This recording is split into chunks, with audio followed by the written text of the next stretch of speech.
Il est 8h37, vous écoutez toujours Québec Réveil sur les ondes de CKIA FM 88.3 ou encore sur Internet à partir de notre site en streaming, comme on dit, ckiafm.org. Il fait -7 à Québec en ce moment. On annonce aujourd'hui un maximum de 0. Première chronique en 2025 pour notre camarade Éric Pronovo, qui est président de la Fédération du personnel de soutien scolaire. Comment ça va, Éric? Ça va très, très bien. Puis je tiens d'entrée de jeu à vous souhaiter bonne année 2025 et surtout de la santé et paix d'esprit à tout l'équilibre. Je pense que c'est important pour tous les gens qui travaillent en éducation, mais pour nous tous, je pense qu'on a besoin de ça. Éric a la voix enrouée aujourd'hui parce qu'il a assisté à un match de hockey hier, puis il s'est laissé aller, mais ça fait, j'ai dit que ça faisait virer au micro, c'est bien correct. Effectivement. On va parler, Éric, aujourd'hui, on va faire un petit retour sur la première moitié de l'année scolaire. Il faut savoir que tes membres, ce sont des gens qui travaillent en milieu scolaire, c'est personnel de soutien scolaire, puis tu veux aussi ouvrir nos horizons un peu avec les perspectives pour la deuxième moitié de l'année scolaire en 2025, mais on peut peut-être commencer en revenant donc sur ce qui a retenu ton attention dans ton milieu professionnel depuis septembre. Premièrement, on ne peut passer outre la négociation qui se passe au Nord présentement avec le commission scolaire CRI et Kativik qui n'est pas réglée, autant pour les enseignants, les professionnels, puis pour nous, le personnel de soutien scolaire. Il n'y a pas encore d'entente. On est très loin. Les discussions sont entamées. Ça avance pas du tout. Et ce que je trouve un peu aberrant dans tout ça, c'est que même au niveau du gouvernement, on n'en entend pas parler. On veut pas se mêler de ça. Je comprends que ils ont une réalité différente, mais ils ont des réalités auxquelles ils ont besoin d'aide. On pense entre autres, de retenir ce personnel-là qui travaille dans des conditions présentement inégales. Et c'est aberrant qu'on est rendu là pratiquement 1 an et demi, 2 ans là sans règlement. Ça le fait à toutes les fois. Et à un moment donné, il faut que ces gens-là soient pris en considération, soient valorisés. Et ça, on trouve ça épouvantable parce que il y a des gens qui continuent avec passion à travailler en éducation dans des conditions que personne n'accepterait, là, bien entendu. Donc ça, c'est vraiment une des problématiques. Un autre élément que je voulais parler, c'était entre autres la pénurie puis la surcharge de travail. On le sait que la pénurie, ça a un impact sur le personnel de soutien scolaire, c'est sûr, mais aussi pour les enseignants.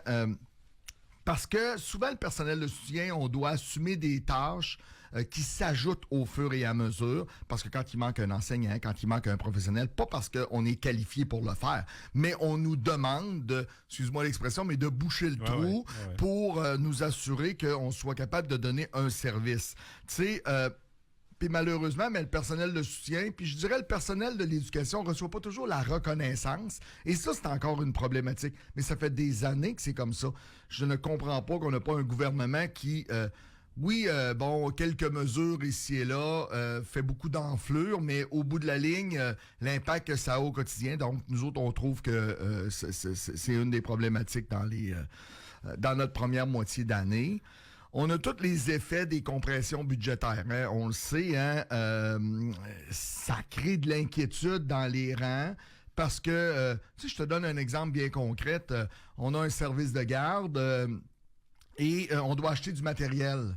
Là, il y a des compressions budgétaires. On récupère de l'argent. Au lieu d'avoir peut-être des cartons neufs ou du matériel, on y va avec des retailles.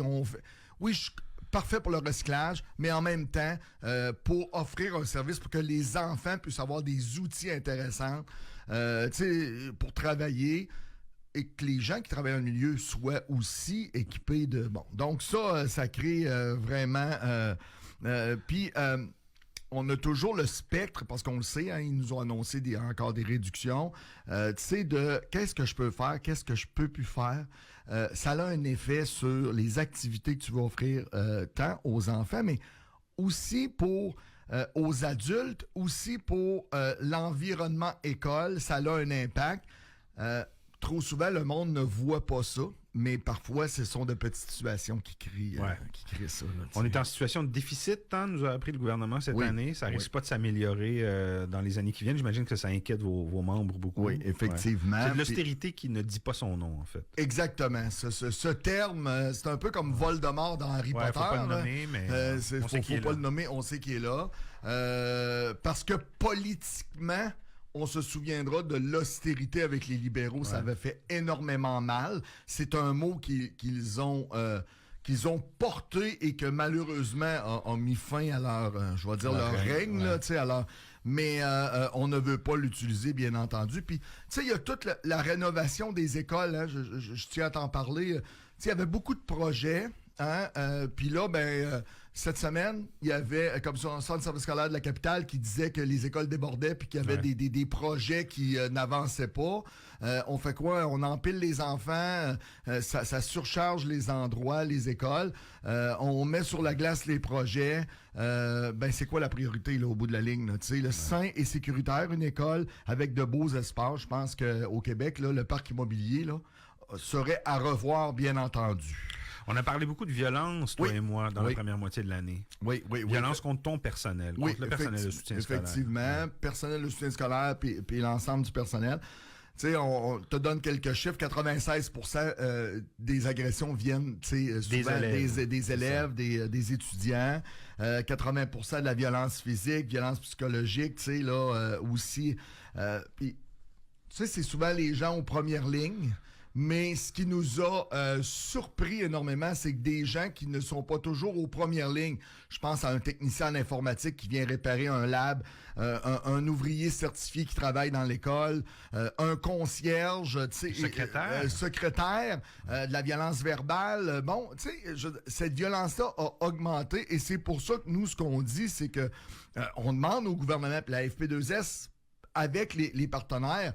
Je te dirais que les partenaires d'éducation, mais aussi les partenaires patronaux, parce que même les directions d'établissement, même tous ces gens-là on s'unit ensemble pour dire faut trouver des moyens clairs. Donc, on attend des réponses du ministre et ça prend des initiatives, bien entendu. Là, ceux qui en bavent le plus, c'est les techniciens en éducation spécialisée. Il y a 4 sur 5 techniciens en éducation spécialisée qui disent avoir été victimes de violences, vraisemblablement de la part d'un des élèves. Pourquoi? Parce qu'ils travaillent avec une clientèle, des jeunes qui sont particulièrement susceptibles. Oui, une clientèle qui est plus à risque de se désorganiser. Tu sais, une clientèle qui ont certaines difficultés au niveau du comportement, au niveau de l'apprentissage. Et parfois, quand un élève qui vit certaines difficultés est dans une situation où, exemple, fait un travail et je suis pas capable de le faire. Oh non, là. Et là, il se fâche, se désorganise. C'est un exemple là, parmi tant d'autres. Puis bon, agrippe un bras. Tu sais, là. Donc, panique. Donc, les gens qui travaillent avec eux, comme les techniciens en éducation spécialisée, mais je dis aussi les préposés aux élèves handicapés qui travaillent avec nos élèves handicapés peuvent en... Ces gens-là qui sont aux premières lignes, éducateurs, éducatrices en service de garde, en milieu scolaire, donc ces gens-là, ils sont beaucoup plus à risque, mais nous, ce qu'on dit à la Fédération, c'est 81 classes d'emploi qu'on représente. Donc, l'ensemble des gens, ça nous a énormément surpris que d'autres corps d'emploi aussi vivent cette violence-là, bien entendu. Veux-tu dire un mot sur le fameux sondage léger qui est sorti en décembre? On sondait des gens de la population, je pense, sur l'éducation. Oui, effectivement. Puis, écoute... tu sais, nous, quand on fait des sondages, on connaît un peu. Mais on connaît pas exactement le résultat, mais on sent qu'on connaît notre monde. Mais quand on appelle la population à y aller sur un sondage, puis qu'on voit ces chiffres-là, tu sais, quand on dit que 68% des gens qui ont répondu, là, c'est plus de 1000 personnes, disent que ça va prendre une grande réflexion en éducation. Ça va prendre un coup de barre. Mais pas juste en parler. Arriver avec des gestes, des solutions qui vont immédiatement aller sur le terrain. C'est quand même 68% de la population. Donc, de plus en plus, les gens sont très, très, très à l'affût de ça.